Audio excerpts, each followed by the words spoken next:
Super, je vous en prie, messieurs, dames. Alors, Sans surprise, pour un 15 juillet, tous les sièges de la première navette du matin sont occupés. Direction les plages du Laude et celle de Saleccia. nous demandons de ramener vos poubelles à bord, de ne pas bivouaquer et de ne pas allumer de feu sur place. Le bord de mer est protégé par le Conservatoire du littoral sur 5700 hectares. Les lieux sont intacts. Comme au premier matin du monde, la magie des Agriates opère dès l'arrivée. C'est joli, c'est magnifique, l'eau elle est transparente. Paradisiaque.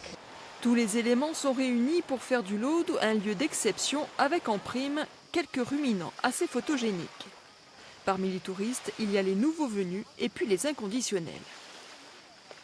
C'est vraiment paradisiaque, une plage magnifique qu'on connaît depuis très longtemps, mais on y revient toujours aussi volontiers. Il suffit d'un quart d'heure en 4x4 pour rejoindre Saleccia, une des plus belles plages de Corse avec 1500 passages par jour en période de pointe. Que ce soit sur la plage ou dans l'eau, les insulaires sont aussi nombreux que les touristes. Plusieurs d'entre eux sont venus par leurs propres moyens.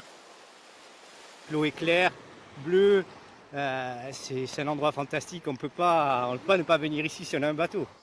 Pique-nique sur le sable ou paillote dans la Pinède, quelle que soit l'option choisie, les lieux doivent rester propres à la fin des repas. On leur dit pour les déchets de faire attention, pour les cigarettes de ne pas les jeter sur la plage ou dans la nature, parce qu'il y a même des incendies. Donc voilà, non, pour ça ils sont assez conscients. Aujourd'hui, les visiteurs ont quitté sans regret l'eau cristalline. La finale de la Coupe du Monde est restée prioritaire dans leur esprit.